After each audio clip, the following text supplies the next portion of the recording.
Hello, friends. Good morning, good evening for all the people joining to the My Time program. We are on day 29 of My Time program. We are in the last week. We have had very great speakers come in. We had wonderful wisdom sharings. And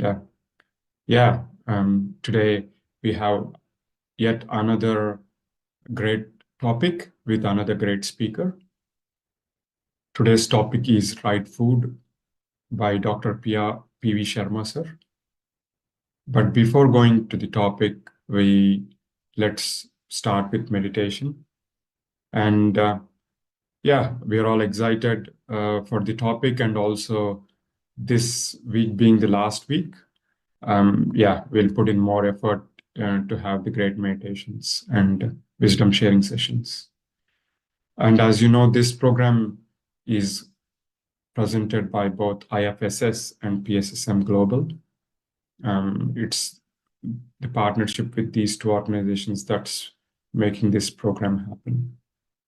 So today I'll be guiding the meditation. I'll give you the guidance, and I'll go ahead with body relaxation first. I'll guide you through the steps, and then we'll do our normal Anapanasati meditation.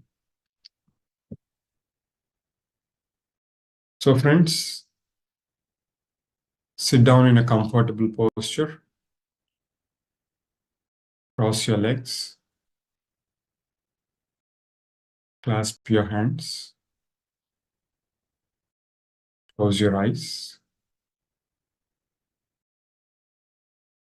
And relax your body. Take a deep breath in and breathe out.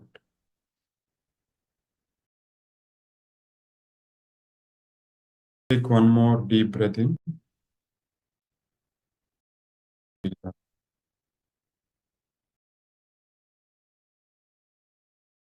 First, relax our body, because relaxing the body and relaxing the mind go hand in hand.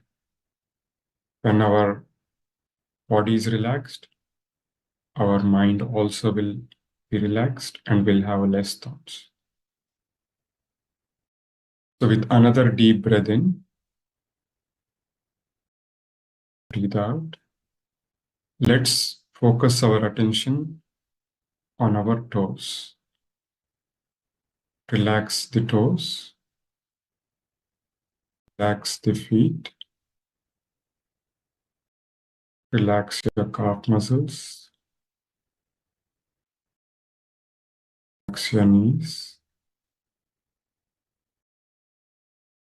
Relax your thighs. Relax your back. Relax your abdomen region.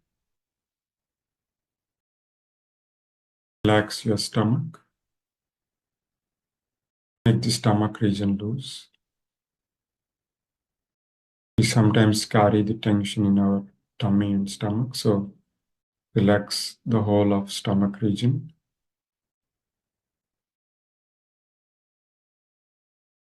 Now, focus on your chest area. Relax your chest area. Take a deep breath in and breathe through your heart.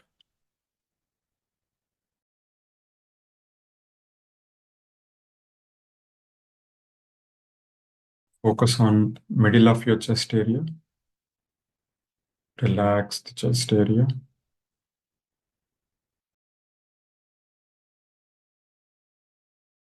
On your shoulders. We inadvertently carry a lot of stress in our shoulders. So relax your shoulders. Relax the whole of your back body.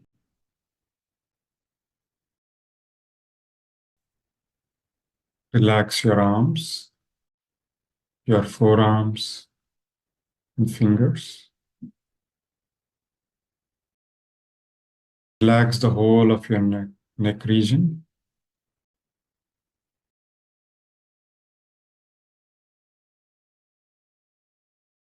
Relax your mouth, jaw muscles. Loosen your jaw muscles. Don't carry any stress and tension there.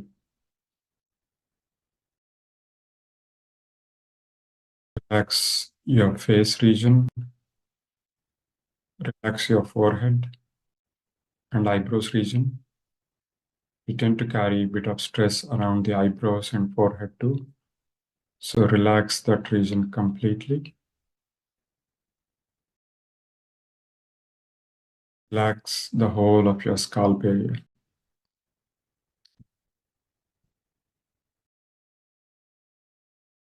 Now take a deep breath in and relax the whole of your body. Wave of relaxation is passing through your whole body.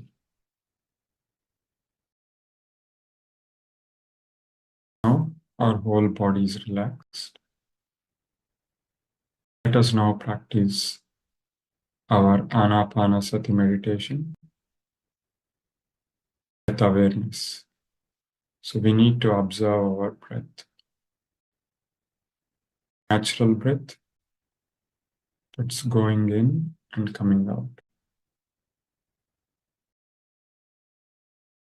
If you get any thoughts, cut the thought and bring your attention back to the breath.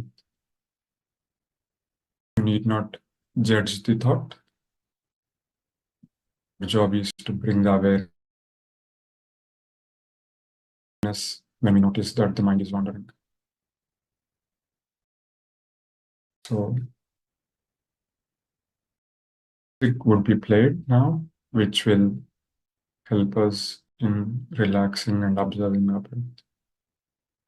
Let's continue with the meditation, friends. Focus on your breathing, inhalation and exhalation.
Focus on your breath.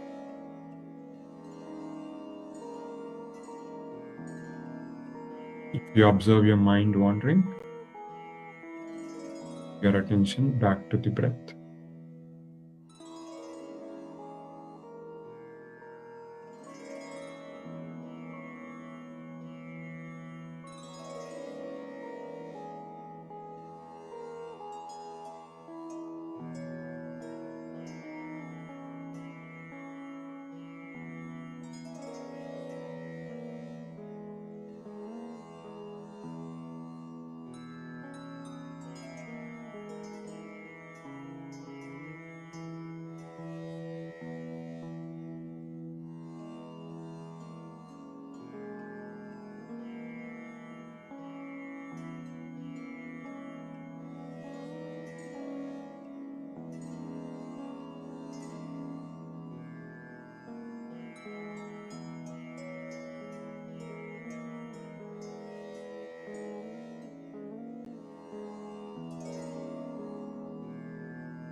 Keep observing your natural breath.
All other things and actions can wait.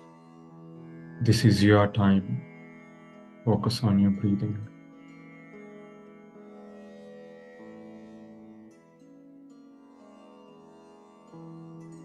Natural breath.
Observe your natural incoming breath and outgoing breath.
Last 10 minutes, friends.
Last 5 minutes.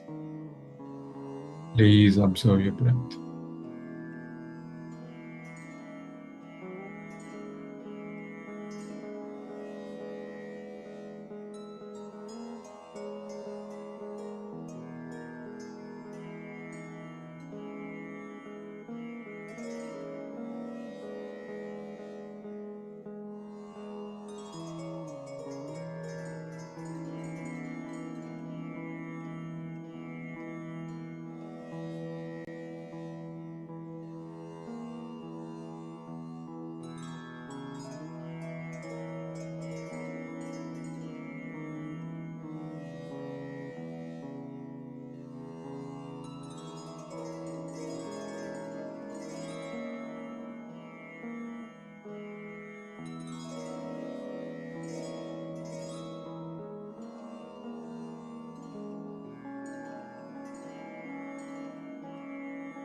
Last 2 minutes, friends.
Last 30 seconds.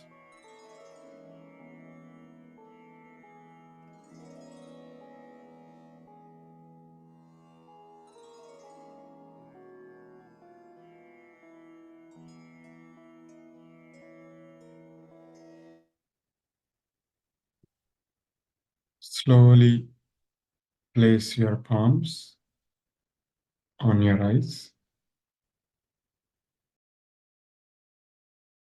Gently open your eyes. See the gaps of your fingers and come back to your body.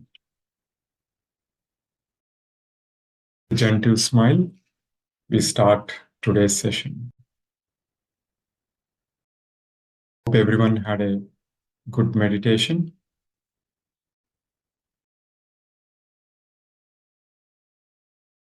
Friends, today, as I mentioned, we are on day 29 of the My Time program. Today's topic is right food. And today's topic and wisdom sharing would be done by Dr. P.V. Sharma, sir. Welcome, sir. Welcome to the program. I'll start by giving a brief intro about Sharma, sir. So, P.V. Sharma, sir, did his graduation and post-graduation from Agricultural University in Hyderabad and his doctorate in agriculture entomology from University of Agricultural Sciences from Bengaluru, Karnataka. He worked for 25 years as an agricultural scientist in various capacities in coconut research in Andhra Pradesh, tea research in Tamil Nadu, and as a development officer and product manager for agrochemical companies like Ciba, Union Carbide, Ron Polusek, Aventis, Bayer. He took voluntary retirement in the year 2000. Sharma sir has been doing voluntary service to Pyramid Spiritual Societies movement for the past 19 years. He is also an editor for Spiritual India and Spiritual Science New Age magazines that are released bi-monthly. He has been conducting meditation classes in educational institutions and also doing presentations for corporates. He has also presented at national forums like National Council of Spiritual Scientists that is being held in India under the Indian Federation of Spiritual Sciences. During the year 2016, Sir initiated Mission Shakahar program to share knowledge on benefits of plant food being the right food in a spiritual scientific manner through his various workshops, mass media programs, and Shakahar rallies. He has been taking part in the activities of Pyramid Spiritual Societies movement in making Shakahar Jagat a reality. That's a brief introduction about sir. And welcome, sir. Welcome to you again. And the stage is all yours to present your wisdom sharing with all of us. You are on mute, sir.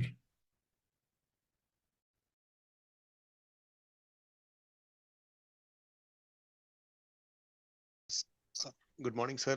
Sir, please unmute yourself. Yeah, you're on mute, sir. Can you please unmute?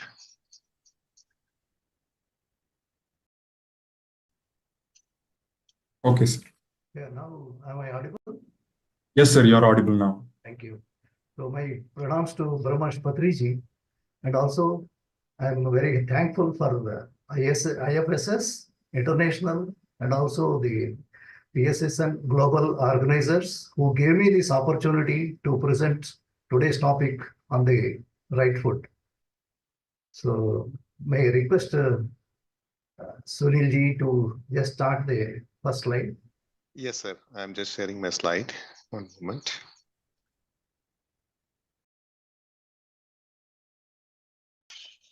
Yes, can we? Well, friends. Okay, yeah. This topic is right food, but I put this right food instead of vegetarian food because the word vegetarian is asked for clarity at times, because globally there are a number of vegetarians who claim they are vegetarians. For example, lacto-vegetarians, ovo-vegetarians, ovo, now like this, so many categories, even vegans who started now to claim true vegetarians, that is. So instead of having that confusing and then arguments over the vegetarian or non-vegetarian, all these things, so I straight took the word right food, because it is not, food is always good. There is nothing like bad food. Bad food means we never entertain, we never take it. So it is the question whether it is right or wrong. So from that concept, so I chose this word right food. So we'll go for the next slide, please. And food is a word which gives different meanings for different people. In general, food is energy, and for the sake of energy only, we take the materialistic food in the form of fruits, vegetables, cereals, pulses, etc. And then food for different people, say for example, doctors or nutritionists, they look it in the form of calories. The food means they first think calories and then energy, biomass, all those things. And then for a farmer, it is nothing but produce he is producing. So it is a different meaning for him. And for commercial purposes, business people, food is nothing but a commodity which they market. So that's the value. But for a consumer, like all of us, it is energy. So we have to choose the right form of food which gives the sufficient nutrition and also gives all other benefits besides the nutrition. So we'll go for the next slide, please.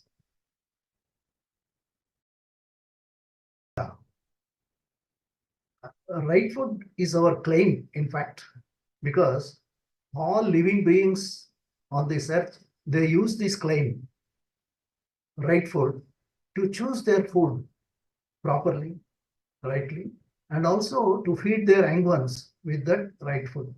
It's only the human beings, maybe they ignore by choosing the right food. And WHO, it gives the definition of holistic health. It's not just mere health of the physical body. Holistic health means it is a comprehensive health of physical, mental, emotional, intellectual, and also spiritual. So from all this angle, plant food is the right food because it gives not only physical health, mental health, emotional, and intellectual, and spiritual, because mental health is all the more important, even beyond this physical aspect. Because WHO also defines that 80% of our diseases are psychosomatic. You know that because they start at the level of mind, that means emotions and thoughts, and then finally they end up to show in the form of some elements or ill disease or ill health in the body. That's how they manifest. So the starting point is only the mind. So the food what we take, the right food, it should give physical health and also all the certain body's health. That is very vital, which is also includes the spiritual health. May I have the next slide, please? So when we talk about this food, plant food is the right food because it is having prana, that means the life force. And that's why it is called amrutahar, means the food which is living. Since ages, our ancestors and forefathers and then rishis, they recommend food with prana, means life food. So when we cook the food or process the food, we lose that prana to some extent, maybe to even higher extent. As you see in the visuals, whether it is a vegetable or a seed or a flower, everything, they have full of life in them. When once they are cooked, processed, we lose the benefit of having their life, the life force in that. Having life force will benefit all our physical and all our subtle bodies. So the number one most ingredient or the content or the benefit what we look in the right food is the prana aspect, the life force. Next slide, please. And the second most important ingredient or the component of the right food, that is a plant food, is the sun energy, solar energy, the sunlight. And when the sunlight is absorbed by the green plants, so they take not only the direct light, which is in the form of white light, but we know that light is having different colors, the vibgayas, so the rainbow colors. So all the rainbow colors, they are not just mere colors, they are energy vibrations. That means they are having different frequencies. So each energy frequency has got a function, has got a benefit. As you see in the visual, all fruits, vegetables, seeds, everything has got some color, some specific color, at times a mix of different colors from outside as well as inside. The sun's energy has been taken by plants in the form of photosynthesis, and then they prepare the food, which is needed for everyone on this earth, not only human beings, but animals, birds, everything. So this is the importance of the color aspect. That means the energy aspect of the right food, which is the plant food, which is needed and being recommended. That's why many doctors also recommend eat the rainbow. What do they mean? That means the food which is having the rainbow colors, they are recommending, because they all have the healing benefits. Each color has got a healing benefit. Can we have the next slide, please? The healing benefits are different for different purposes. Yeah. When we eat a color-based food, that means natural colors, not artificial. The white color, that means in general, it is white, they said, because just like radish and onion and all those things, garlic, they keep helping for healing the heart problems. And then if the carrots and all orange color fruits, they protect the eye health. And as you see, the purple color, like brinjal or grapes, and then purple color cabbage and all those things, they improve the memory aspect and mental abilities, that is psycho better. And then the yellow color fruits, what we eat in general, they increase or boost the immunity in our system. And the red color fruits, which are very important, they lower the BP and also they help us to fight the disease. And in general, all the green leafy vegetables or green vegetables, what we are going to see next slide, they help us to detoxify our blood and also body, and they fight the free radicals and help us also in increasing our immunity and also anti-aging properties. Shall we go for the next slide, please?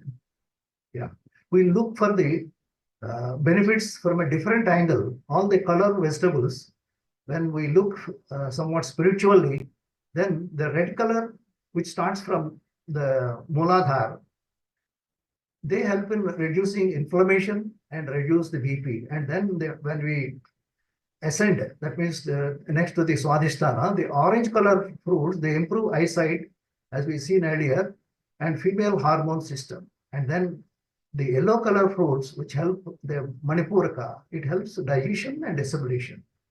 And then the green color vegetables or leafy vegetables and all, they help in Anahata Chakra. That means to reduce the heart problems and even cancers they tackle. And the blue color or purple color vegetables and fruits in natural form, they help us in the Vishuddha Chakra, I mean throat level, and they heal problems of throat and also improve the voice. And then the ultimate white, which we call white vegetables, fruits, and all those things. They help us in Agna Chakra level for elevating us in our skills to learn things and then improve our memory as well as mood. And there are so many benefits like this when we look from the doctor's point of view or from the point of the spiritual angle. So that is importance of the second aspect of the right food, that is the plant food. Next slide, please.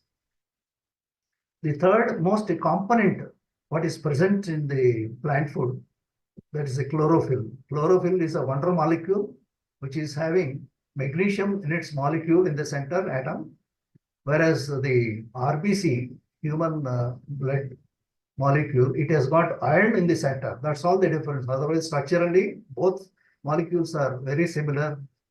And then the chlorophyll, which is present in leafy vegetables like spinach and then moringa and so many other vegetables, and then broccoli. All those things, they help us to purify the blood and also help in RBC development, buildup of hemoglobin, and reduces the anemic conditions, bloodlessness, and then they detoxify the blood, which is very important and vital to revive the health for healing, and also prevents the aging. It helps us to remain for a longer period in life healthy. And then ultimately it boosts the immunity, because that's why even doctors recommend drinking green juice of wheat grass juice or barley grass juice and all, or even green vegetable juices. They have immense benefits when they are taken in the morning time. And after this, the next component after the chlorophyll, another, next slide please. Very important aspect that is present only in the plant food, not at all in other types of animal-based foods. That is the dietary fiber. Why I call it dietary fiber? Because it's available in all fruits, vegetables, leafy vegetables, and even the sprouts in plenty in the form of soluble as well as insoluble form. The soluble aspect, soluble form of the fiber, which is present mostly in okra, that we bendi, cucumbers, spinach, fig, and citrus fruits, like they reduce the blood sugars levels, and also they help us to reduce the cholesterol levels. So that is an immense benefit from the healing aspects and keeping the health going on. And then the insoluble fiber aspect, that what we call the roughage, which is mostly present in vegetables and fruits like beans, cabbage, apple, mango, coconut, jackfruit, and pineapple. They reduce the insoluble aspect. It reduces the problem of constipation. So constipation, actually, it's not a ill health, but it is a disorder, which is more prevalent, more dominant in those people who take only non-vegetarian food, I should say. That's why taking the vegetarian food or the plant food or the right food, which is in the form of insoluble fiber, helps us immensely. Not only that, it cleans the digestive system, especially small intestines, as if we brush the waste out. And then also, just like in case of chlorophyll, the insoluble fiber aspect helps us to increase the immunity. This is a different interesting aspect, because the insoluble aspect, the insoluble fiber, what we take as a roughage, it's a food for the bacteria, useful bacteria present in our gut. So the gut, after consuming the insoluble fiber content, they produce the amino acids which are necessary for the buildup of the immunity. So indirectly, so the chlorophyll aspect as well as the dietary fiber, they increase the immunity immensely. Next slide, please. So after this, we should also focus on the another most important content or the aspect, otherwise I should say the benefit of the plant-based food, which is the right food. That is, all the vegetables, all the fruits, invariably they are alkaline. though they may taste acidic in outside form, when they enter the digestive system, they change the base, like alkalinity. So alkaline fruits and vegetables, and including the sprouts, germinating seeds and all nuts, they help us immensely to build up our health, physical health, because our physical body, especially human blood, is alkaline in nature, slightly towards alkaline. It's never acidic, especially the blood. It is range is 7.35 to 7.45 pH. It's so specific, so narrow. So the extremes of the lower side or higher side is hazardous. So the blood pH is very vital, and at the same time, different saliva and urine and then stomach, they have acidic as well as slightly alkaline. So the variation of pH in the physical body is very different. So that's why, while coming to the acidic foods, there are n number of acidic foods which are mostly synthetic. They are not natural. They are processed foods and bottled food, preserved foods. They are highly acidic, including sugars, and then soft drinks, what we call the tea, coffee, alcohol, etc. All the animal-based foods and the spicy foods, they are acidic. Acidic nature, especially, it is harmful for the health. In general, if the extreme cases of acidity, it will lead to acidosis and several serious diseases.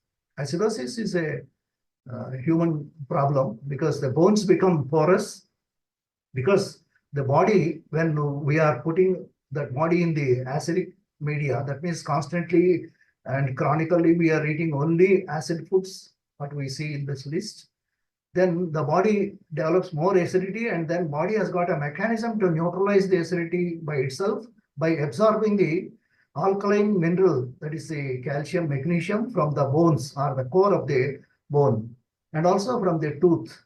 As a result, in course of time, when once the body is depleted totally out of this calcium and from bone, the bones become very fragile, and the people are prone for these accidents easily.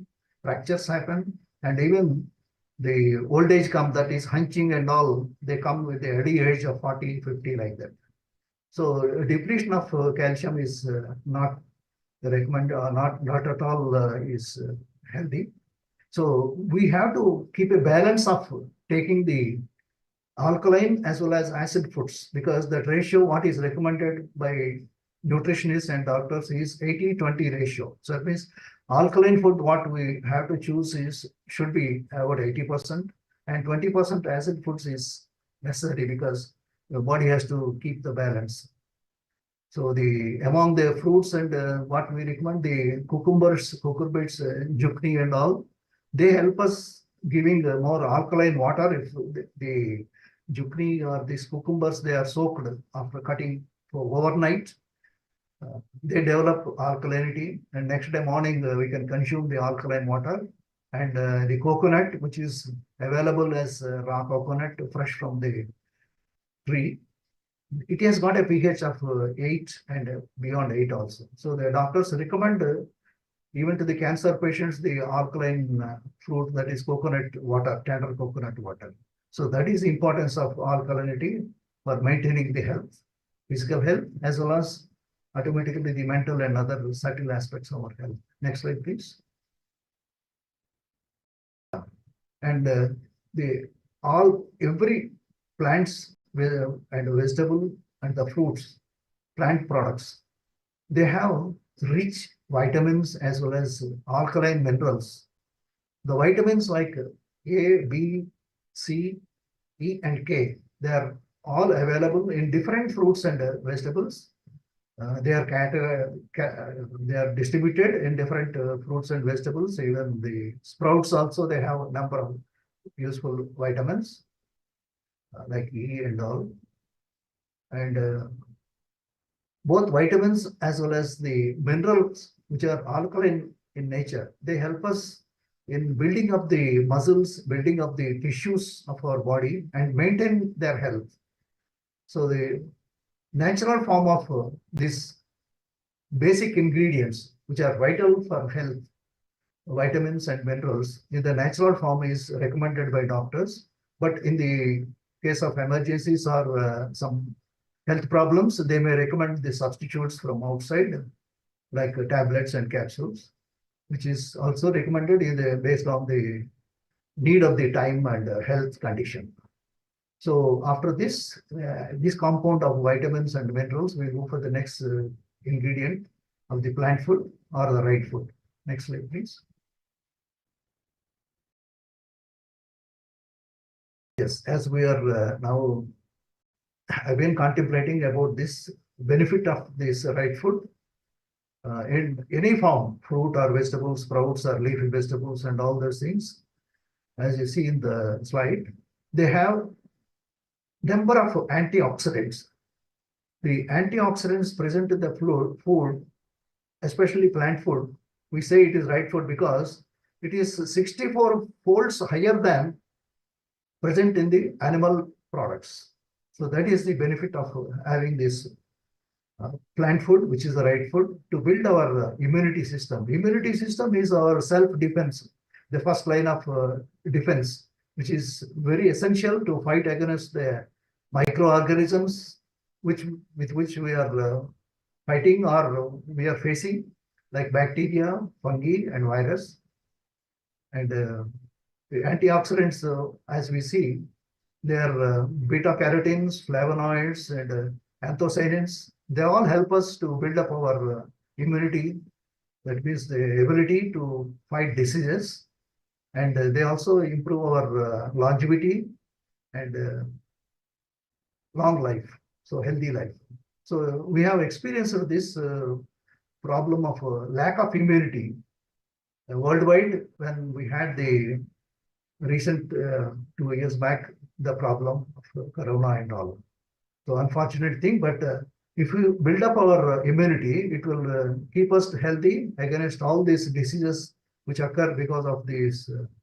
And to boost the immunity, we give children the vaccinations. Okay, this is the another most important aspect of the plant food, having the antioxidants, the buildup of immunity in the human system. Next slide, please. Then, so far we have covered about the scientific aspects and the physical aspects, and also the aspects of health conditions, which all the ingredients in the plant, which are the basic, they help us. And while coming to the subtle aspects or the quality of the food or the important aspect, that means plant food is a food of Ahimsa. That means non-violence. We all know that India is the land of Ahimsa. And we know that Mahatma Gandhiji, he gave or he helped the country to achieve the freedom based on the principle of Ahimsa only.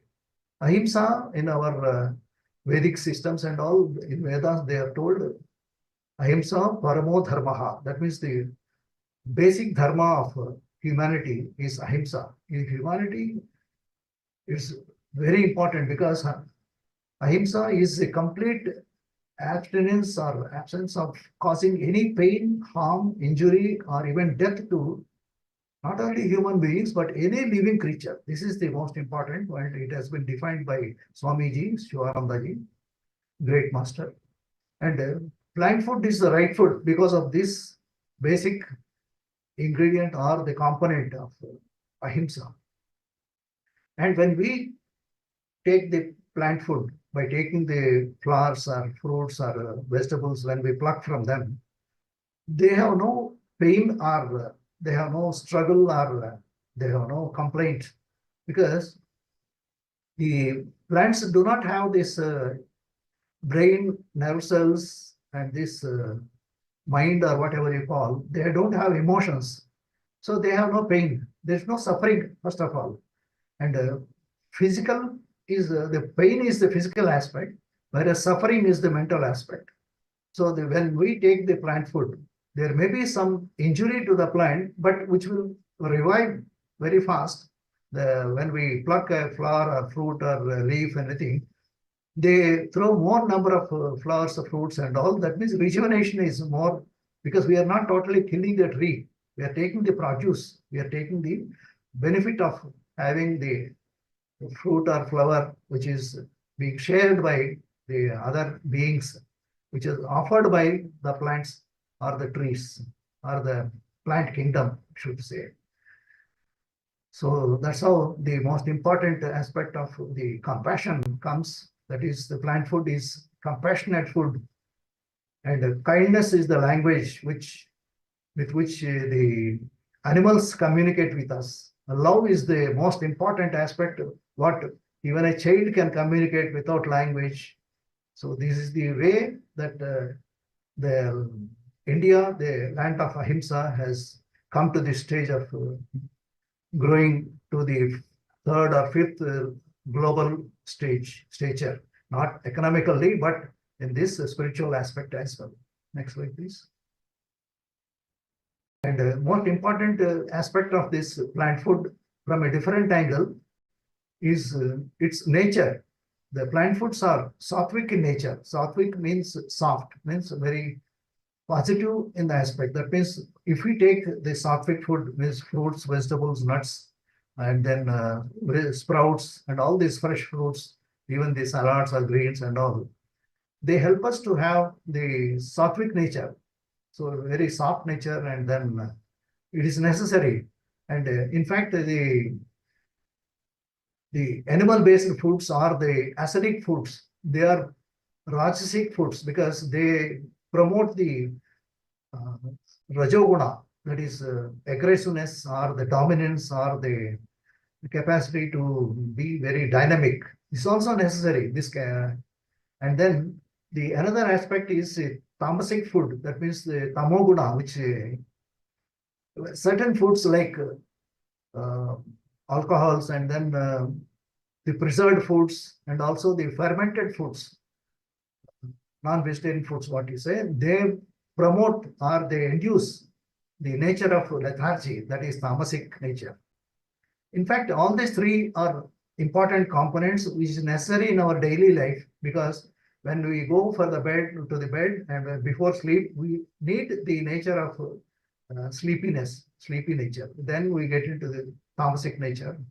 And then when we are working in the society and when we need to be dynamic and then dashing, the Rajoguna helps us. And then to remain as a human being, means almost the spiritual being, the sattvic nature of food is greatly help us. So that's why all our ancestors and rishis and then saints, sages, they all recommend sattvic food only, that is plant food. So that's why you say it is plant food is the right food. Ultimately, we are what we eat. So next slide, please. And it's not the last, but it's most important aspect of the plant food. That is the environmental safety, which is the concern of the world or the Mother Earth update, because plant food immensely reduces the air pollution and also water pollution. In contrast, the animal-based foods, which are raised in the artificial conditions and in a large scale for years together, they create a lot of air pollution as well as water pollution. And plant foods reduce the scarcity of using water, because they need very limited water, whereas the animal-based industries, they use excess water, which is very necessary for the vital life for the population of the global population, which is growing on. And then the plant foods reduce the global warming, which is very important nowadays, because the entire Earth is facing this major problem of melting the ice at the Arctic, North Pole or South Pole, and so many things. And then all the glaciers are melting and going down to the rivers and ultimately going to these lakes. So to prevent this global warming, we need to harp on the plant-based foods, and then the organizations, industries, and then government should come forward to promote the plant food-based food habits on a global basis. And then the plant food helps us to increase the forestry, means it prevents deforestation. And then nowadays we see the untimely floods and then cyclones and earthquakes and so many other natural disasters. And scientists, and they are still investigating, but they are giving indications, they are giving pointers that the animal-based industry, which is going in a large scale, in a very random, very rapid way, it is a cause for this natural disasters. That is the hints they are giving us. So from all these aspects, to be environmental friendly, plant food is the answer. It is the right, because that's why we say plant food, it is the right food. And from all these aspects, whether it is having the health benefits, that means holistic health, and also the environmental safety, and also, next slide, please, from the angle of different. So now you see the government of India, the Food Safety and Standards Authority, they help us, the common man, to identify what is plant food and what is animal food. And they insist that the sign is printed boldly on the packet, marketable. Each is a mandatory that all the plant-based foods will show a green dot in a green square and a red dot in red square, animal-based products. So this helps even a common man, uneducated man, or who doesn't know the proper language in that particular area. It helps them to create awareness. It is very great benefit what we are getting from the government of India and FSSI. So similarly, globally also, all these governments, they are helping us in a different way to increase the awareness. Ultimately, it is not denying one food, one type of food, or promoting another type of food. It is not. It is just creating awareness. That is most important, because we are all human beings in the species which is evolving much faster with the global changes happening. Next slide, please. And the three most basic benefits of having the plant food, that is the right food, is the safety to the human health. That means the holistic health, what we derive. And then we save the animal life, the lives of millions of animals, birds, and fish.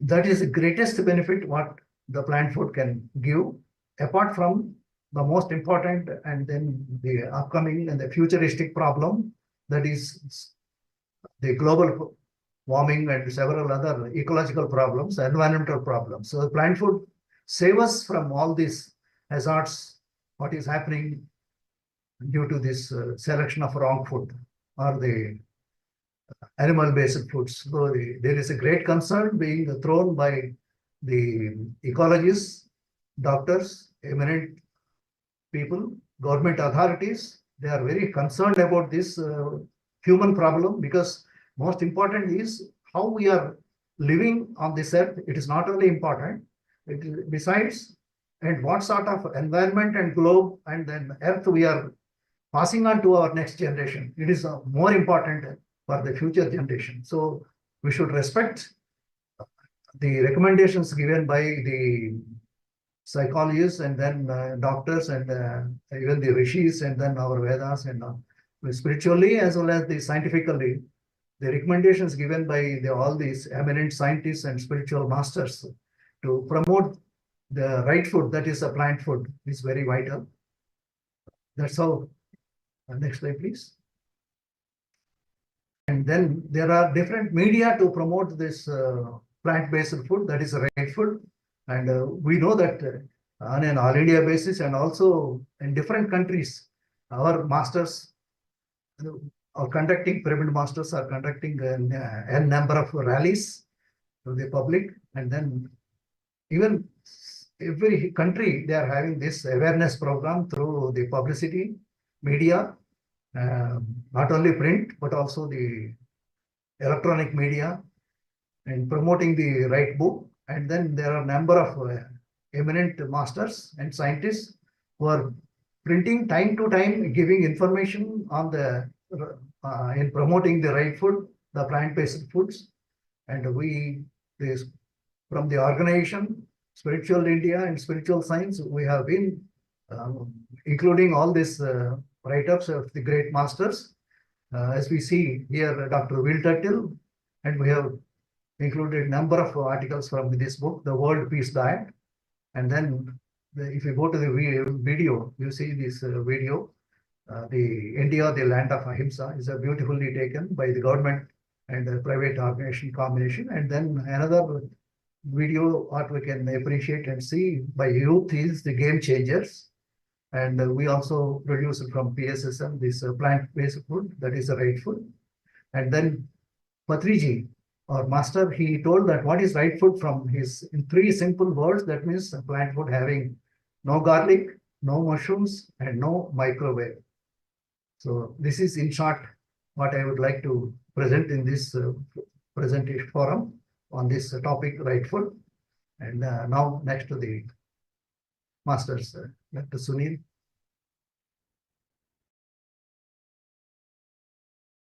Thank you so much, sir. That was so enlightening and so beautifully put across, and the much needed, the important, a very important decision every individual has to make on this space, on this path. So, sir, most of us know about this. They're aware. I mean, at least from the information perspective. But there's always that, we call it resistance, or we call the decision making. It takes a lot of time for them to come out of this, to take a decision and take a different, path. So according to you, since you have spent so much time in this area, what do you think is the main reason why people don't choose the right food?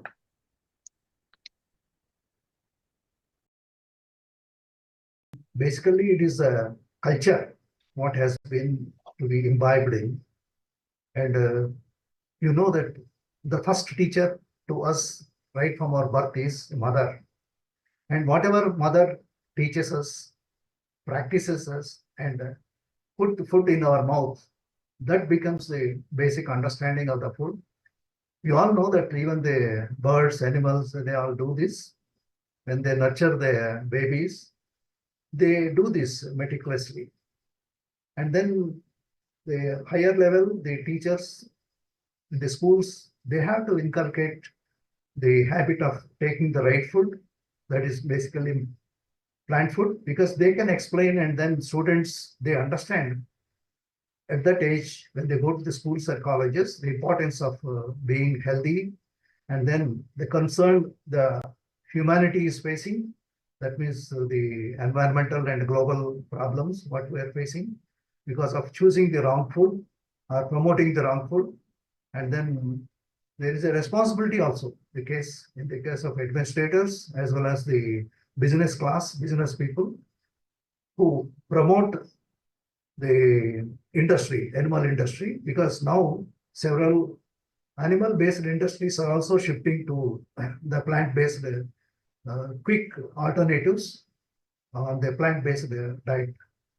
And then doctors, they are helping us greatly to educate us from their angle how the body is to be kept in healthy conditions at a physical level and also the mental level.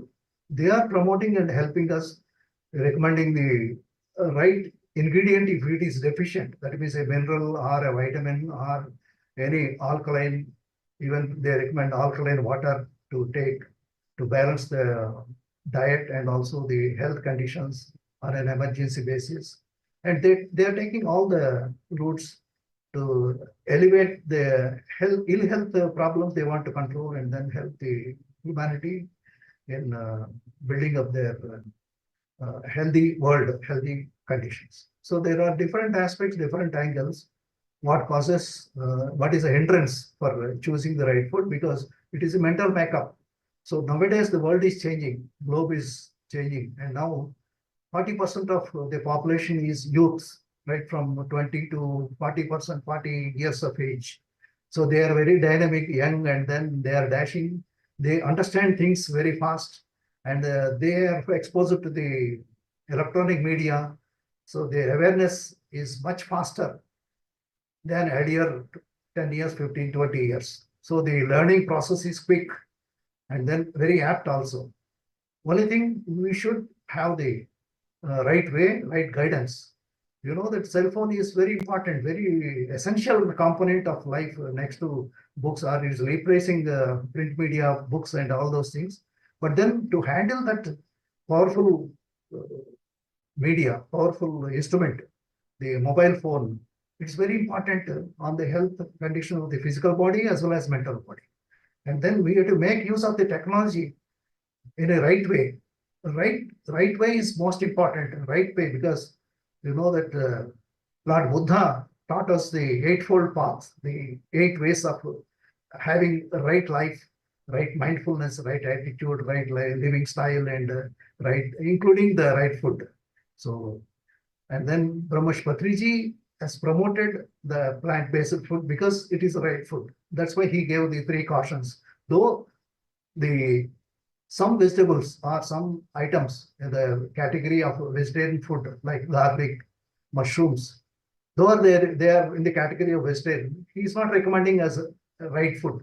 So that means the intelligence is very important. The IQ among the youth is very high, so it is to be handled very magnanimous way. Now all the educational institutes have to be inculcated.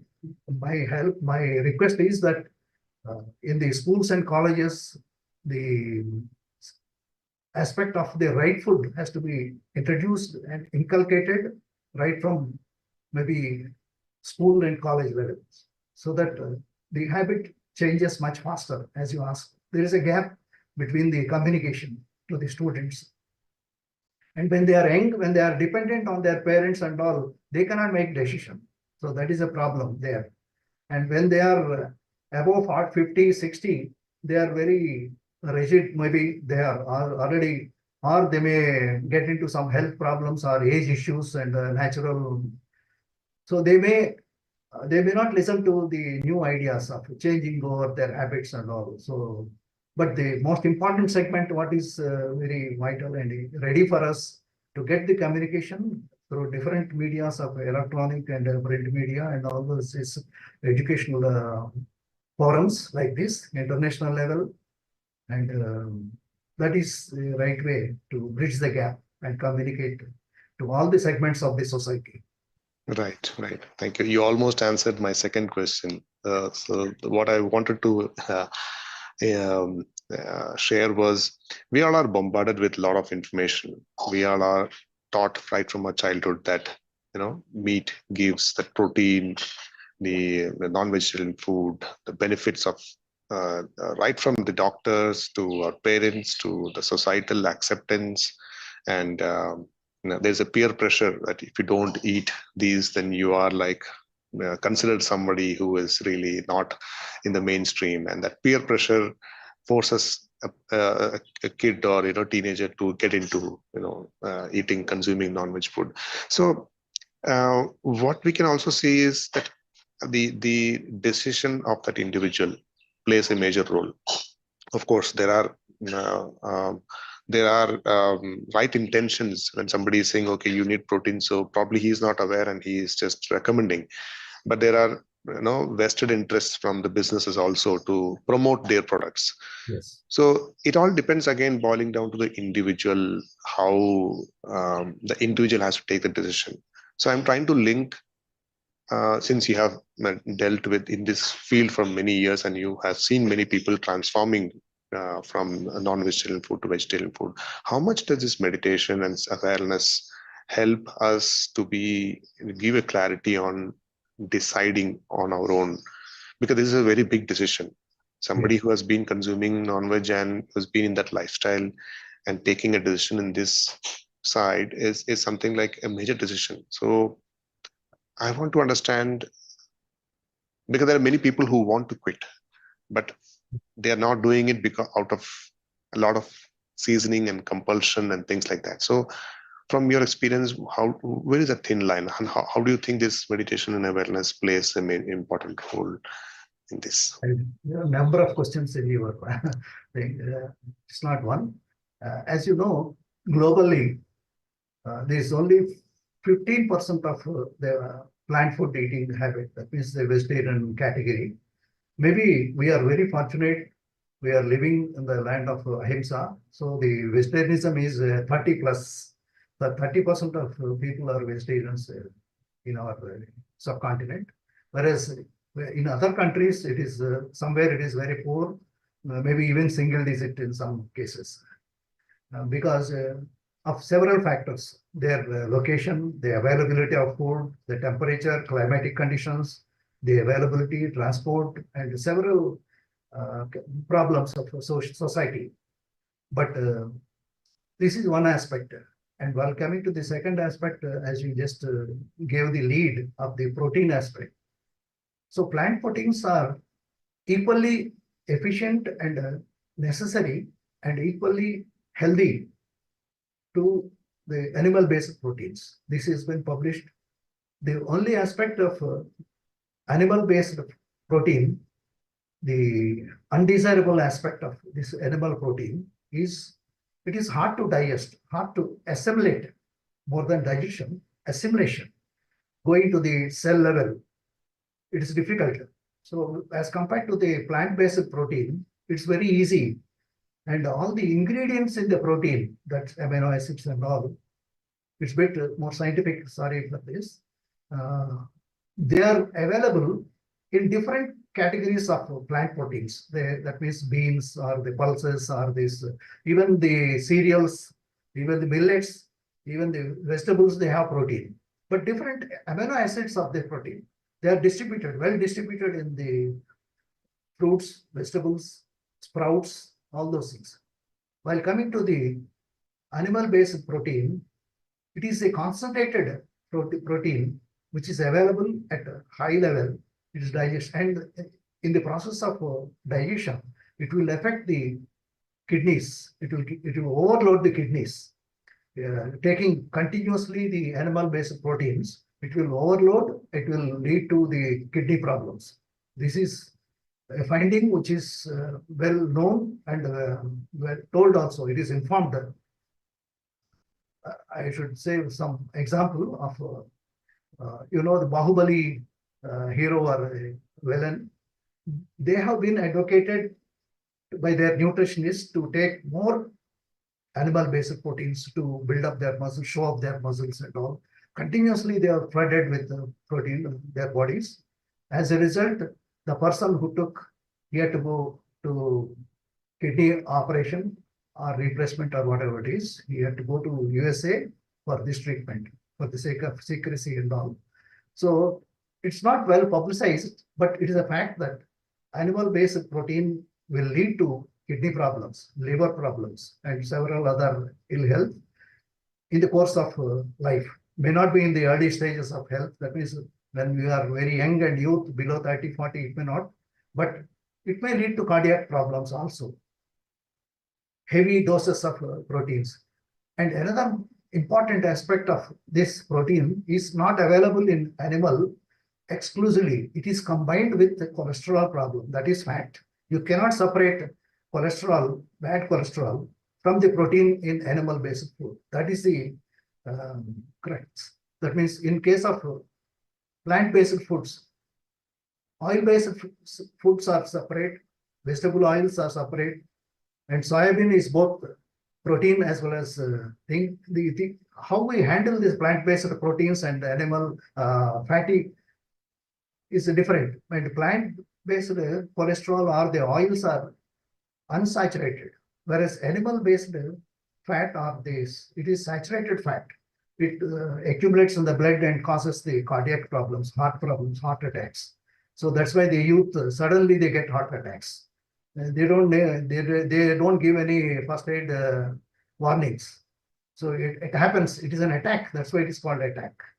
So why should we take so much of risk when there is so much substitutes, so much alternative, or the fair means of having the right food without causing injury for the animal, without killing the animal, and without destroying the environment. This is the awareness what we have to bring out and then project to the youth or the segment who is looking forward for opting for the right food. And while coming to the maybe the meditation, what you asked. Meditation, plant food, which is Sattvic food by all its nature, having the consciousness, and the water content is more than 90% in plants, generally, leafy vegetables and all more. So that means the consciousness is least, whereas in animals, the consciousness is comparatively high. So that means we are hurting, we are harming, we are creating suffering, the dukkha, what Buddha told. That's being generated at that level by doing that act of Ahimsa. So if we can avoid Ahimsa at that stage, so by following the principle of Ahimsa, so we'll be having the greatest leverage to progress spiritually and take up the meditation aspect easily. So meditation definitely helps us. If you want to start as a meditator and then turn to a vegetarian or plant-based food, it's automatic, it happens. When once you are a meditator, it becomes. But then that becomes a condition. How can you put a condition to 85% or 90% of the community or society in the world? How can we impose that condition? First, you become a meditator. No, there are concerns of the global environmental problems, global warming, pollution. All these things are serious problems for the earth as well as the future generations, for the evolutions to come. We have passed through several evolutions, and we should give way for the smooth running of the globe and the cosmos. We should help the, that is, as a meditator, we have a responsibility to spread this plant-based food system, that is taking the right food. Because right food is the, what I've heard, is a non-controversial word, which which doesn't need to explain that you convert from here to here. No, no conversion. Just choose the right food. Who will recommend wrong food? Who will take wrong food? How can we insist to take wrong food if we are in the right society? So the right path is that is a middle path actually. So we should opt for, just like alkalinity and acidity, we should keep a balance. The nature is always gives a formula of ratio 80-20. Correct. And the beautiful ratio. We should 80% plant-based people on the globe, I wish. Yes. Thank you. Well, I was expecting a very candid answer, like, okay, you meditate and then you make a choice. Well, I think in the past, that was in the past, like you meditate, you have a choice to choose between right or wrong food. But today the situation is such, as you rightly mentioned, the world is getting into a different direction, that this is one core reason. And even if you're not meditating, it's important to take this decision. It's that urgency. I can sense that urgency. And once millions of yes, animals, birds and all, they are suffering, crying for life, seeking help from you, humanity. Yes, you can't ignore their correct. You can't ignore their urge, because at soul level we are all one. That's what the philosophy says. That is spirituality. And then why you opt for the best? In Sanskrit, it is called jivo jivasya jivanam. Means there is no way of avoiding eating plants, because they also have life. But then that is the way we have to lead life on this earth. Jivo jivasya jivanam. Correct. So at this point of time, I think there is a research bite we all usually share towards the end. But I think to complement this topic, I have a research that I can share. If you're okay, can I just share that in a few minutes? Yes, sir. Thank you. So this research was recently published in February 2024, and this was conducted by a group of researchers from different departments in Peruvian University in Peru. So title is Analysis of Adherence to a Healthy Lifestyle Among Vegetarian and Non-Vegetarian Peruvian University Students. So the study actually aimed to understand the lifestyle choices of university students in Peru. They tried comparing the vegetarians and non-vegetarians. So the researchers surveyed around 6,846 students using a scale that measures diet and healthy lifestyle habits, along with collecting data on their body weight and height and so on. So I'm just trying to bring a gist of this. So what they found was that there are few points that the key takeaways were healthy lifestyle scores. So the study found that semi-vegetarian and vegetarian students scored higher in healthy lifestyle habits compared to non-vegetarians. This means they generally made a better choices in their daily lives to stay healthy. Next aspect was the BMI, the body mass index. So vegetarian students were more likely to have a lower BMI, falling into a normal or underweight categories. On the other hand, students with higher BMIs, they classified as overweight or obese. They tended to have lesser healthy lifestyle habits. Coming to the point of daily habits, across the board, many students, regardless of their diet, had moderate to low levels of healthy behavior, such as regular exercise and getting enough sunlight. There was a high intake of sweets and low consumption of healthy foods like fruits, vegetables, legumes, and whole grains. This was commonly observed for both the vegetarian and non-vegetarian food eaters. Next comes the demographics and diet. The study also explored who was more likely to follow a vegetarian diet. And they found that the older students, the Protestant students, and those studying business or education were more inclined to choose a vegetarian food. And conversely, the students from urban areas or with parents who had technical studies were less likely to be vegetarian. This is really something unique, I must say. And from the interventions perspective, despite vegetarians showing better adherence to healthy lifestyles, the overall trend among all students indicated a need for improvement. The researchers also concluded that the university should implement policies and programs to encourage healthier lifestyles and promote plant-based diets to address issues like overweight and obesity. But these are two main issues that was there prevailing in Peru. So to summarize, while vegetarian students in Peru seem to lead healthier lives, there is a significant opportunity to boost healthy habits among all university students. So by promoting these better dietary choices and regular physical activity, universities can help students to improve their well-being and reduce the health risks. So this is a beautiful study released just this year, and I found it very much resonating to what you just mentioned. And these are the ways to implement in the educational institutes and the society for betterment. Yes, very true. And I really appreciate the scientists for taking interest on this very basic need and then important topic also.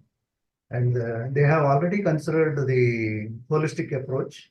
That means the physical buildup of the muscles and the body, and also the mental health.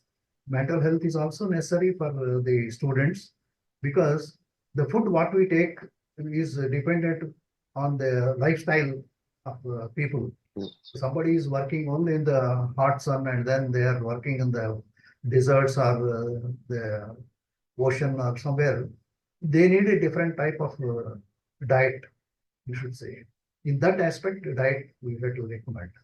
Whereas people who are very dealing with only IQ, and then like saints or these masters or the high IQ people, they need more plant-based food, having more vitality, more prana, and then more compassionate food.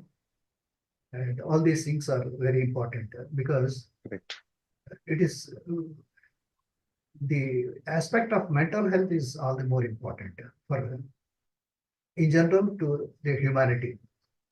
But in specific cases where the basic needs of a laborer or the industrial worker, he needs somewhat more proteinaceous food or more heavy food, or you can say more rajasic or tamasic food than more sattvic food. So that's how the categorization of the quality of the food recommended by our Ayurveda helps. Correct. Thank you. Thank you so much, sir. It was so beautiful interacting with you. What I would like to add up Yeah. your my presentation as well as to your questioning. That is the aspect of mindfulness eating. Yes. Very important because Thich Nhat Hanh, he is a Vietnamese master, and he has promoted this mindfulness on a global basis. He being a Vietnamese, he established schools and then ashrams in France and USA and all. Even in his absence, he has vacated his body, but now they are going ahead. They are mainly meant for children, youth, especially children. Where mindfulness is taught in a practical way for as a residency. They have to stay there for months. Courses are there. So the mindfulness helps greatly in creating awareness to the public, to the people, because in mindfulness there are 3-4 steps one should know about this. Because when we are eating food, first thing when we sit for eating food, you should acknowledge that's where the Vedas or our culture taught us. We should acknowledge the food what we are eating, because we should acknowledge the source from which it is being supplied. That means the Mother Earth and the solar energy, the sun god. And there are so many things to acknowledge for us.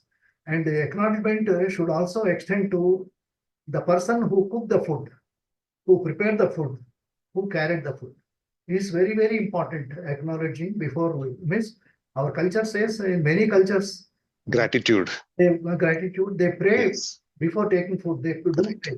They correctly do praying, because this is meaning. This is the mindfulness. That means first acknowledging, step one. And when we acknowledge, that means we are accepting what has been offered to us. That means now the thing comes. That's the trick. If you are opting for plant-based food, or if somebody is choosing 85% of the population opting for the animal-based or the high protein-based whatever, or violent food, what you say.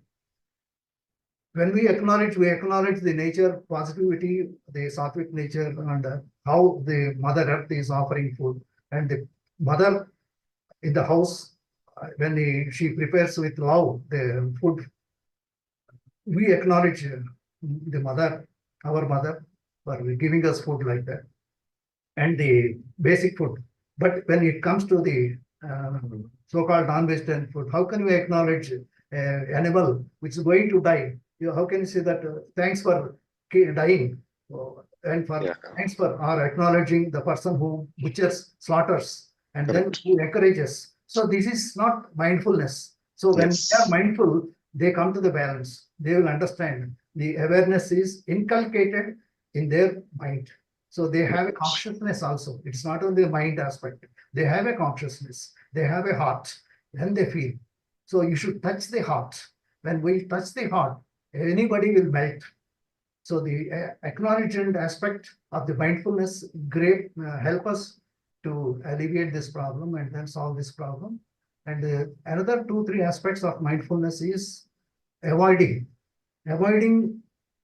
the distractions when we are eating. There are so many distractions that happens in the process of eating or taking food. When we have started our taking food with prayer, how can we keep talking and seeing the mobile or view or TV, and then you read newspaper or books? They'll keep on eating and redoing all this multi-faceted works. No, there's no multitasking in the aspect of mindful eating.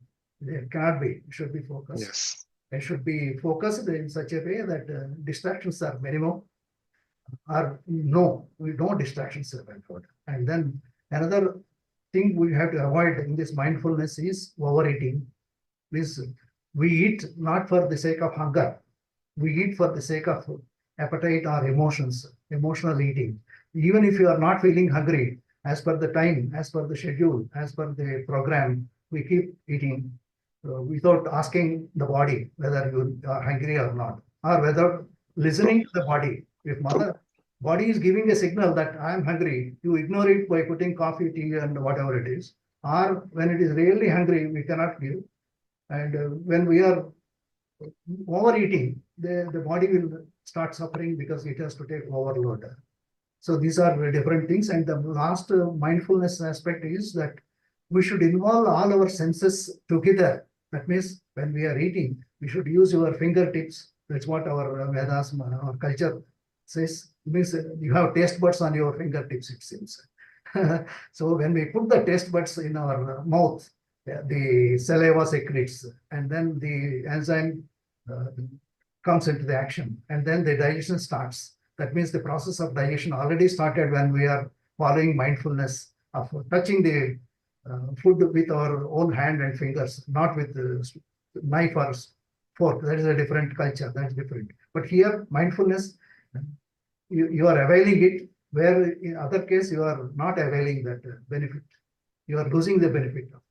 And then when we are seeing, you should listen to the person who is talking about food, not other things, and should be observant how people are enjoying your, and we should keep on observing ourselves when we put food, how our taste buds are activated, how the food tastes, how the food smells. We should give nose also to function. So when we ignore all these senses, when we are eating and mechanically we are consuming, we are not eating, we are consuming, then the validity is lost, the mindfulness is lost. This is what I emphasize. Correct. Very, very, very important. So very, very important. Beautiful. Thank you so much. Well, we'll have more questions, I'm sure, from the audience. I'll quickly hand it over to Sandeep to take it forward from here. And it was so enlightening to interact with you, sir. Thank you so very much. Over to you, Sandeep. Thank you, Sunil, sir. Thanks for the interesting research bite again. And thank you, Sharma, sir. I've personally learned a lot.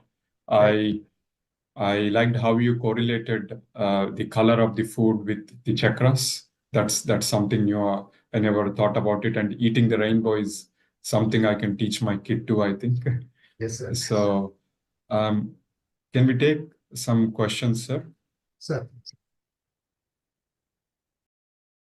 I'll read out one question that's in the chat.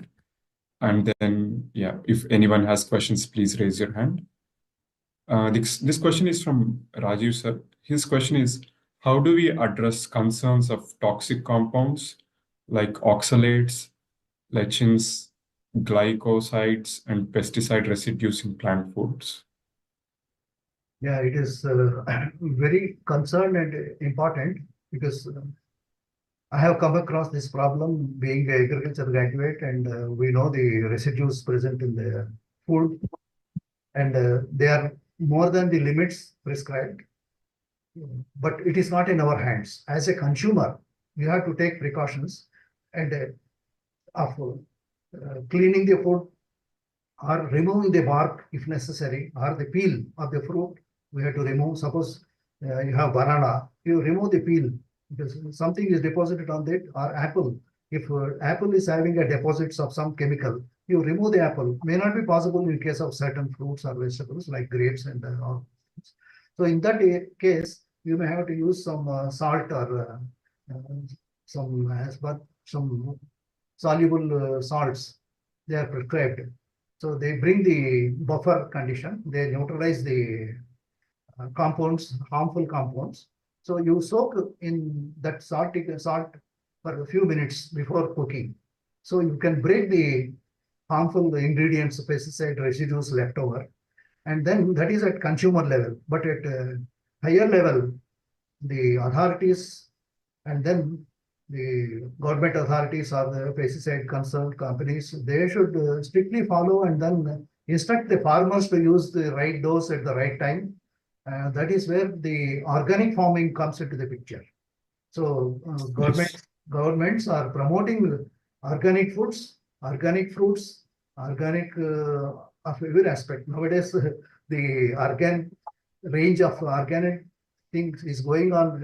It is intruding into the non-vegetarian or animal-based food also. They say they are also organic. They are not treated with chemicals and all. Right. Anyway, it is nature, because if we use excess of hormones, excess of things in the animal breeding or animal industry, ultimately they'll end up in the form of milk or the food in our system. So we are imbibing. So we are taking residues of the plant products, hormones or whatever it is treated. But comparatively, plant hormones are they are not at all harmful for the humanity or beings, animals or humans. But animal hormones which are injected to them in higher doses, they will harm us. And that's where the obesity and all this fast aging and all these problems come. So which no doctor can heal or cure. This is a problem. There's no medicine for that obesity and all, because we are getting unnecessary hormones through our milk or food. That's why now the children are even 6-footers, most of them. They are going very tall, and then mustaches for the female segment. So there are so many hormonal imbalances going on because of this excess use of chemicals. Whether it is plant-based or animal-based, it is not recommended. We should be, and as a consumer, we should exercise our awareness, and we should precautions. They are being prescribed, and we should follow them. And for maybe for an illiterate, it may not be, but when the governments encourage more of organic food, the problem comes naturally less. Yes, sir. Yes, that's correct. Can I invite Rajan sir? Rajan sir, so yeah. Namaste, Rajan sir.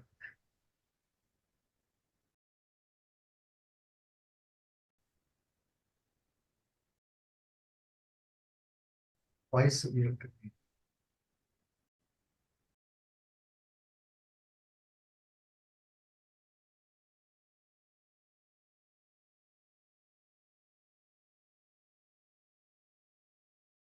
Voice is still.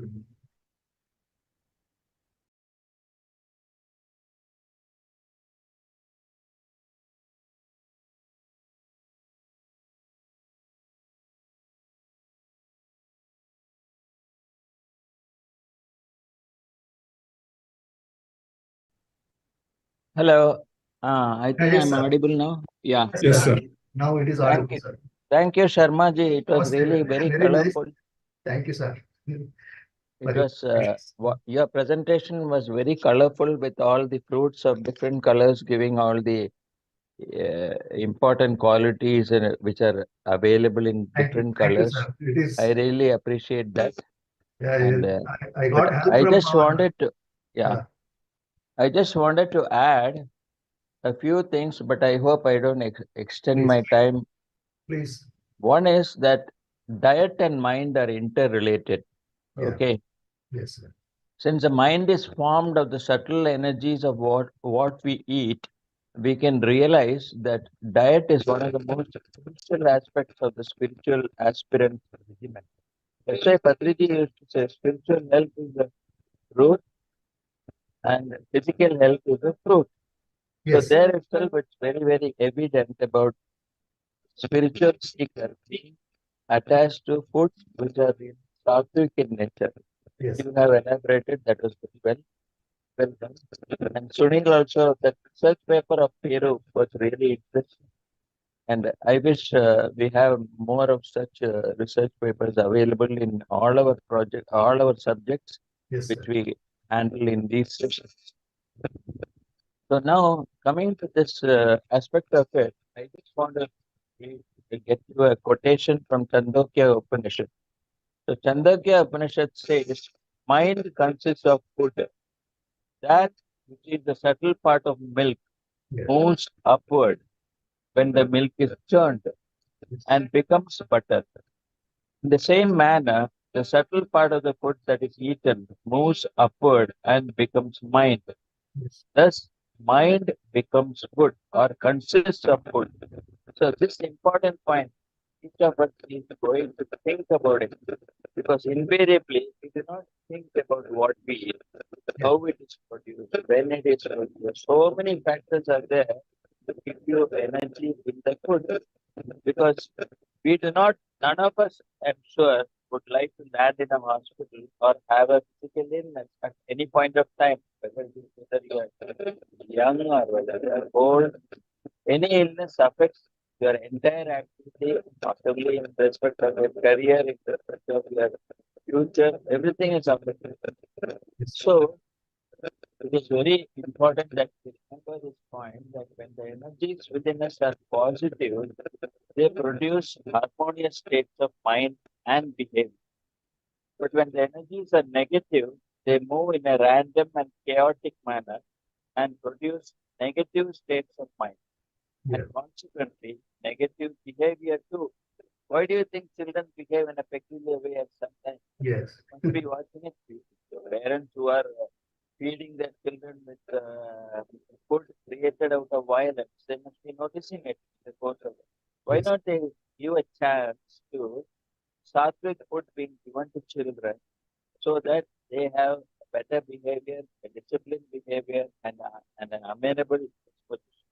This is what I would like to stress. In fact, I normally quote some of our experience in the course of our sessions here or interactions here.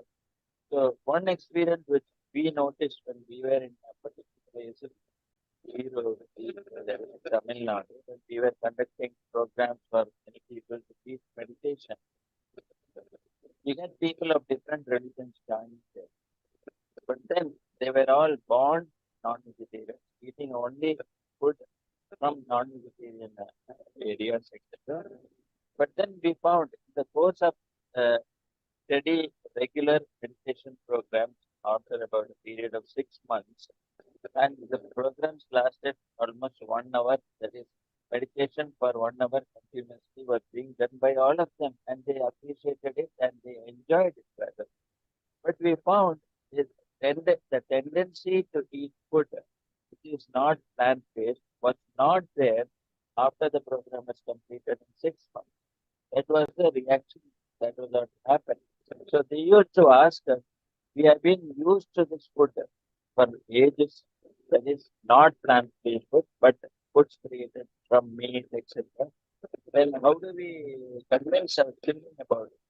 So all that I had to say from my experience of reading books on food, Sattvic food, is that if you take the child, you take the children for example, you give them a small, you buy a pup in the house, you will see how much it fondles. The Yeah. children fondle the pup. They have them in their lap. They enjoy being with small animals, that is pups, kittens, etc. So take them to a slaughterhouse at the same time, another day when you get a chance, and you will notice they will resist eating food which is obtained by killing animals. So this is one way of convincing them of eating vegetarian food. And once again, I am reminded of one great person, great spiritual person, Abbot George Burke. Abbot ABBOT, is George Burke, BURK. He was actually born Christian, but he was engaged in the deep study of spiritual unity of Jesus Christ and his teachings with India and Sanatana Dharma. So, in the course of this, he has given a series of lectures, and all this is contained in the website www.ocoy.org.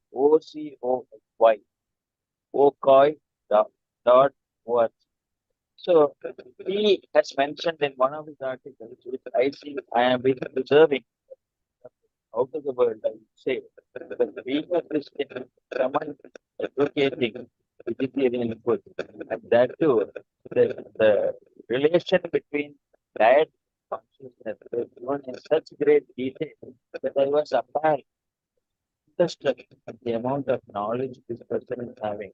And he has also mentioned that although diet is commonly considered a matter of physical health alone, Since the hermetic principle, as above, so below, is a fundamental truth of the cosmos. So diet is a crucial aspect of emotional, intellectual, and spiritual development. For diet and consciousness are interrelated, and purity of diet is an effective aid to purity and clarity of consciousness. Which means, as Sharma ji was saying, when you meditate, you naturally will not be inclined to take food of other which are not right nature. So your meditation, the amount of meditation that you have to do when you're observing such sort of sattvic food will be very less, and you will reach higher state of consciousness faster. So the purification of our subtler levels depends upon the purification of our physical energy. This makes sense when we realize that all that goes to constitute a human being is formed of energies of various types, and the only source of energy is that is brought into the body through sunlight, air, and food, and not through animals. Okay, and it is material food that provides by far the greatest amount of energy from which our multi-level complex shape. So once again, I'm also reminded about Masaru Emoto. I think all of us should read the book of Masaru Emoto. The name of the book is The Hidden Messages of Water. Yes. There he says the water complex, when it was analyzed through a microscope, it has given drastic results to the effect that when that bottle of water is stored and you have cloud generating everywhere in that atmosphere where the bottle is kept, then it forms crystals and designs when Yes. it is analyzed through the microscope.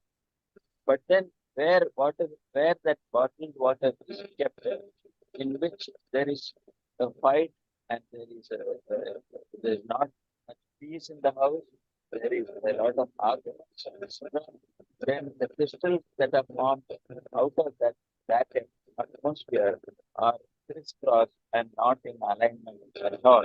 So this is a great finding of Dr. Masaru Emoto, and he's a Japanese scientist who has analyzed the water.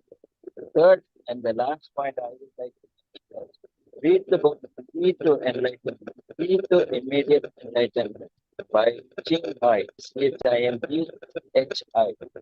Ching Hai is mentioned that too in the United Nations that if the Western countries were to devote at least 10% of the revenue that they have towards growing lot of plant-based, growing and supplying lot of plant-based foods, then the entire world will be saved from hunger, and there will be no one who will go hungry, because there will be revenue generated for that purpose. Instead of having revenue only to breed food which can fat and then supply more meat, and that is what is happening in most of the developed countries.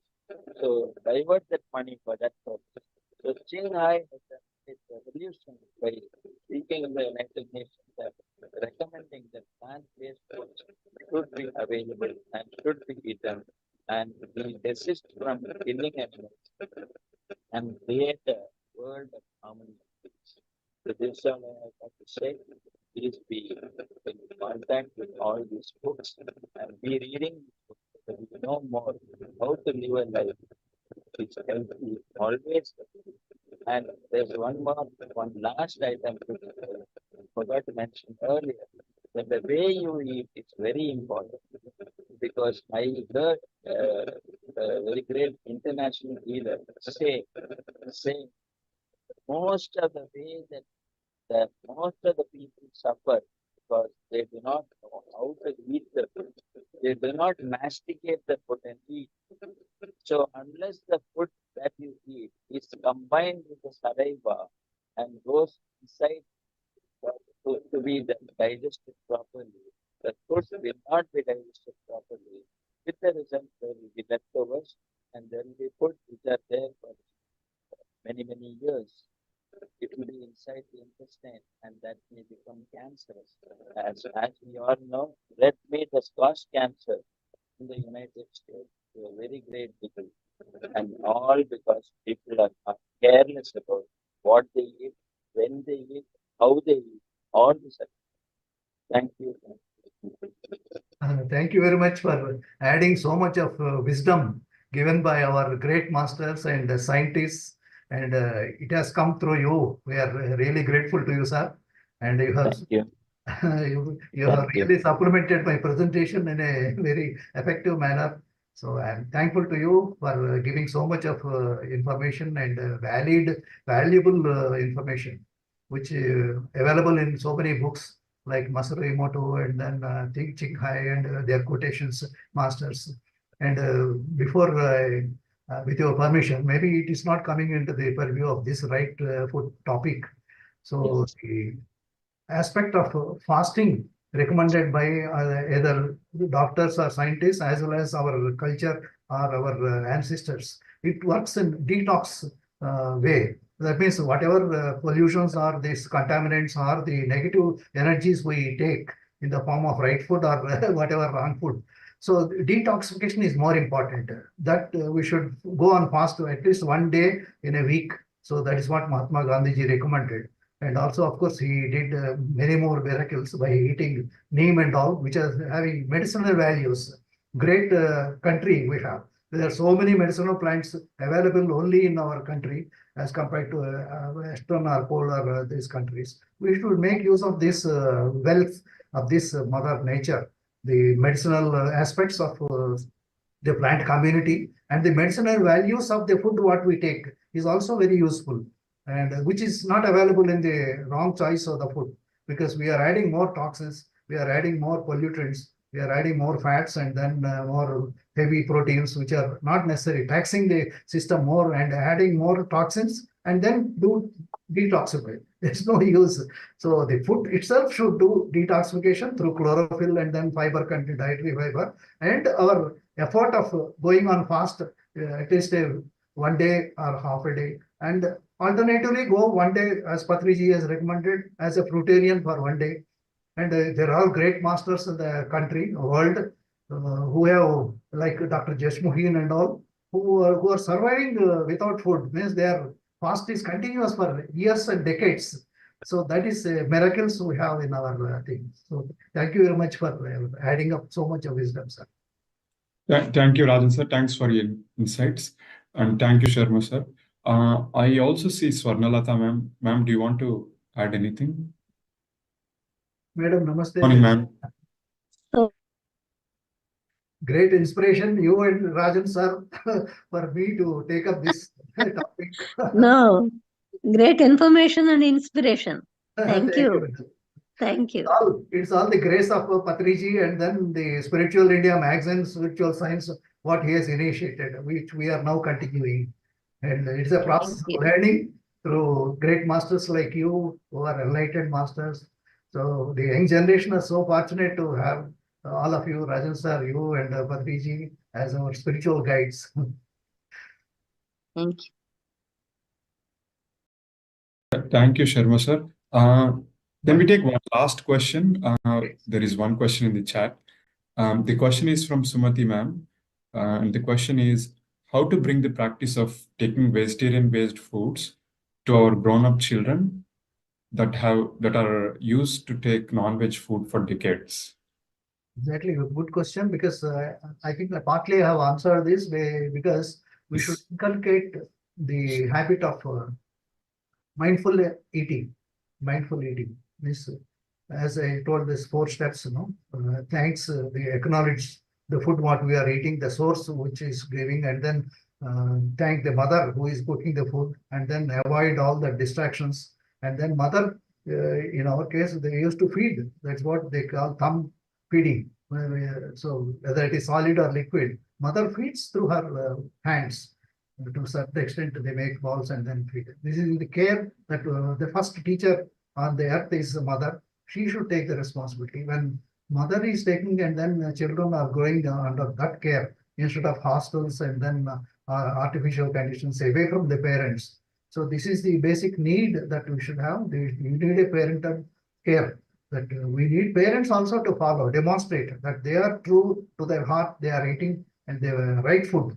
When once they see, children see that their parents are eating the right food, automatically they follow instead of seeing their peers and getting influenced, because they are constantly with their parents and then their teachings, like their teachers, the gurus. So the masters and gurus also great help in a great way. So we should take those children to the right teacher, because just like right food, we need the right mothers and right teachers also. Always gurus are great. Sure. Yes, sir. That's right. And I think children learn by seeing, and if we do it, I think that would help. Can I add a point? Sure, sir. Yes. I would like to add one more point, Sharma ji, with your permission. Sir, so please. Yeah. Because this friend who has raised this question, I would like to give them one small suggestion. Yes, sir. Why not start your doing meditation there when your child is available there in the house? Yes. So when you create a vibration around your house, Correct. through your vibes, good vibes are created.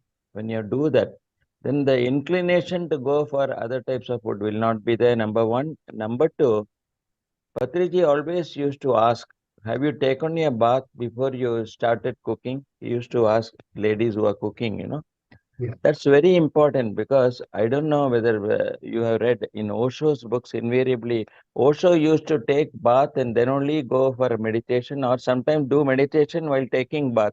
That was interesting then. And there was an interesting incident where he was thrown out of the house, the flat where he was staying in the initial days before he became Bhagwan Rajneesh. Yeah. Then he was thrown out because he was under the, what do you call that, shower for almost half an hour, and so much water had been wasted from his flat. So that was found out and detected, and he was thrown out. So what I mean to say in short is, Sir. when you have a person who cooks the food after the bath, Yeah. then the food radiates energy and gives you a lot of energy. Yes, So Patriji always used to say, if you eat food from the common footpath, a person who cooks the food there, who makes belpuri there, and you eat that, you can think about the energy difference between what your mother gives with so much affection. That is what Masaru Emoto indirectly says, that when the food is created with love and affection and all that, you can give vegetarian food and then make them get into that habit of eating vegetarian food. And nothing is more important than creating the energy around the house through meditation, and talk only about spiritual matters when the child is there. Never have a fight when the child is there. Never have an argument when the child is there. And as Sharmaji rightly said, what is the importance that you give to food when you are eating? It's very important, because you must have noticed, even in Christian societies, they have a prayer. They pray to the Almighty, for the daily bread is given only through some great Almighty, which is giving you the daily bread. So feel thankful for the food and have the food with all the attention it deserves. So if you give that, then the child will automatically become a vegetarian. Provide him vegetarian food and you can give varieties of that is available. You can keep on giving, and that will help them to stick to that, rather than experimenting on, say, beef sandwich or chicken sandwich and all that. Instead of all that, try to give them vegetarian food. It is available in 100 varieties. In our country, you got so many types of food, starting from the south right up to the north. Let them enjoy that.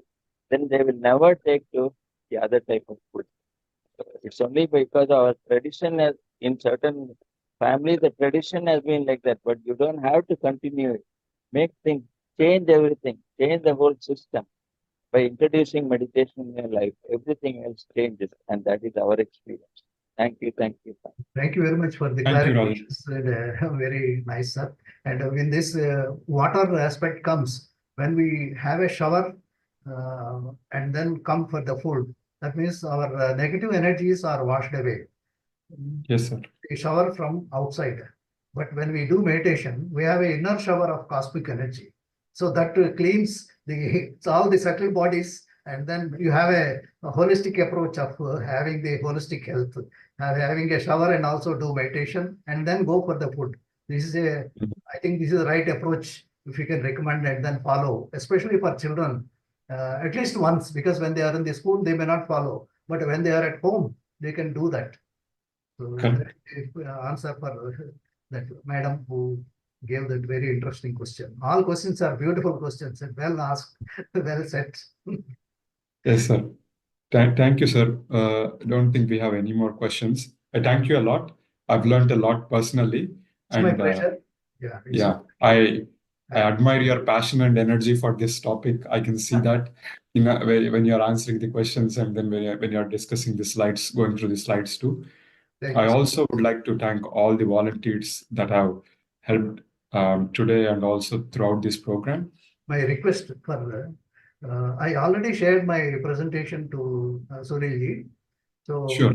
whoever is interested, kindly pass on that PPT so that Sure, they sir. can use and then inculcate the awareness aspect.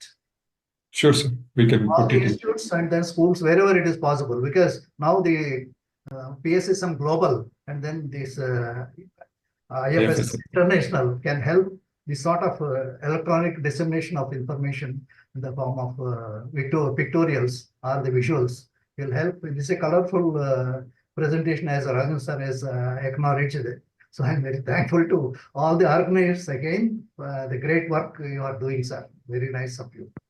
Thank you, Sure, sir. sir. Sure, sir. I will share this in the WhatsApp group and everywhere. Thank you so much. Thank you very much. Very nice, sir.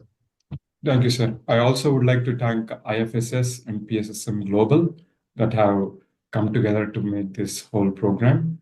And with this, I'll conclude today's session, friends, and we all will meet again tomorrow. Thank you.